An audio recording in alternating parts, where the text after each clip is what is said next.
salatu wassalamu ala rasulillah wa ala alihi wa sahbihi wa man wala. Falenderimet e qofshin Allah subhanahu wa ta'ala, salavatet e selamet ja dërgojmë dashrit tonë Muhammed alayhi salatu wassalam. Vëllezër dhe motra, në këta minuta do të flasim për kohën e iftarit dhe kohën e syfyrit. Momenti i iftarit është një nga çastet më të bekuara të ditës së agjërimit. Është koha kur trupi është i lodhur, por shpirti është më afër Allahut subhanahu wa ta'ala. Në këtë çast zemra zbutet, por edhe gëzohet. Egoja thyhet dhe njeriu e ndjen aq shumë nevojën e madhe që ka për mëshirën e Allahut subhanahu wa ta'ala. Thot pejgamberi alayhi salatu wassalam, "Lisaimi farhatan, farhatun 'inda fitrihi wa farhatun 'inda liqa'i rabbih." Agjëruesi ka dy gëzime. Gëzimin e parë e ka kur e qel iftarin e tij dhe gëzimin e dytë e ka kur e takon Zotin e tij. Pra agjëruesi gëzohet kur e qel iftarin sepse gjatë ditës e ka ushqy shpirtin me ibadete, me adhurime, ndërsa në kohën e iftarit e ushqen gjithashtu shpirtin, por ushqen do thot edhe trupin. E gëzohet kur e takon Zotin e tij për shkak të shpërblimit që ka përgatitur Allah subhanahu wa ta'ala për agjëruesin, ashtu siç ka thonë Allahu subhanahu wa ta'ala në hadith kutsi, innehu li wa ana ajzi bih, ai është agjërimi është për mua dhe unë do të shpërblej për të. Agjëruesi gjatë gjithë ditës gjuha e tij duhet me qenë e lagur, duke përmend Allahun, duke lexuar fjalën e Allahut subhanahu wa ta'ala, duke madhëruar dhe lartësuar Allahun subhanahu wa ta'ala, duke i bërë dua Allahut subhanahu wa ta'ala, po sidomos në momentet e iftarit. Kjo është edhe më e preferuar dhe më e lavdëruar dhe është koha kur shpresojmë që lutjet e agjëruesit nuk refuzohen. Ashtu siç ka thënë pejgamberi alayhi salatu wassalam, "Thalathatun la turaddu da'watuhum, al-imamu al-'adil was-sa'imu hina fitrihi wa da'watu al-madhlum." Pra tre vetave ka thënë pejgamberi alayhi salatu wassalam nuk i refuzohen lutjet e tyre. Është udhëheqësi i drejtë, agjëruesi në kohën e iftarit dhe lutja atinaj që i bëhet do thot pa drejtësi. Gjithashtu ka thonë në hadith tjetër pejgamberi alayhi salatu wassalam, "Inna lisaimi 'inda fitrihi la da'watan ma turad."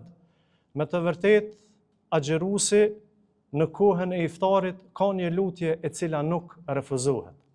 Andaj nga këto mësime të pejgamberit alayhi salatu wassalam, ne agjëruesit duhet të përfitojmë që ta shfrytëzojmë këtë moment të kohës së iftarit dhe të jemi më të përqendrueshëm, më të përkushtuar në lutje dhe në dua Allahut subhanahu wa ta'ala.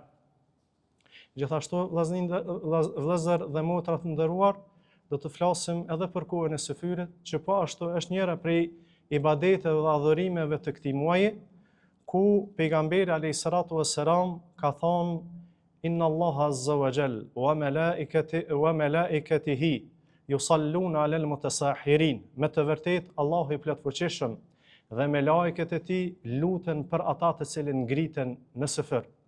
Po ashtu syfyri është prej atyre shkaqeve që e bën dallimin mes agjerimit tonë dhe agjerimit të tjerëve që nuk janë do thot nga muslimanët. Ashtu që ka thonë pejgamberi alayhi salatu wassalam, "Faslun ma bayna siyamina wa siyami ahli al-kitabi aklat as-suhr." Dallimi mes agjerimit tonë dhe agjerimit të atyre që ju kanë zbritur librat, pra nga jahudit dhe të krishterët, është ngrënia e syfyrit. Pra, syfyri është ai që e bën dallimin agjërimin tonë prej të tjerëve. Gjithashtu ka thënë pejgamberi alayhi salatu wassalam në hadithin tjetër, "Tasahharu fa inna fi as-suhuri baraka." Ngrituni, zgjoheni në syfyr, se me të vërtetë në të ka bereqet. E bereqetet e syfyrit janë të shumta, disa prej tyre i kanë përmend do thot dietarët, e ne do i cekim disa prej tyre. Bereqeti i parë është se ne me ngritjen e syfyr, me zgjimin e syfyr e praktikojmë sunetin e pejgamberit alayhi salatu wassalam. E kjo është do thot begatia më e madhe besimtarit në jetën e tij. Gjithashtu prej begative të syfyrit është sepse ne e ushqejmë trupin për me na ardhë do thot më lehtë, me qenë më të përkushtuar, me qenë më të fortë, më të nënshtruar, më të përullën gjatë ditës së agjerimit. Gjithashtu prej bereqeteve të syfyrit është se është koha e fundit ku agjeruesi ka mundësi me bon jetë me zemrën e tij për ditën e agjerimit. Gjithashtu është koha ku ka thonë pejgamberi alayhis salatu wassalam se pikërisht në kohën e syfyrit zbret Allah subhanahu wa taala në qiellin e dunjas dhe thot: a ka dikush që më lutet mua e unë t'i përgjigjem lutjes së tij? A ka dikush që më kërkon mua e unë t'ja plotësoj kërkesën e tij? A ka dikush që më kërkon falje e unë ta fali atë? Gjithashtu është koha e syfyrit aja që na mundson neve më përgatit që me kry njërin prej obligimeve të namazeve ditore që është do thot falja e namazit të sabahut, pra ai që quhet në syfër nuk ka mundësi me shku me flajt pa e fal namazin e sabahut. Allah subhanahu wa taala na bë për atyre që gëzohemi në iftaret e këtij muaji dhe na bë për atyre që gëzohem në ditën kur do të takojmë atë. Wa akhiru da'wana alhamdulillahi rabbil alamin.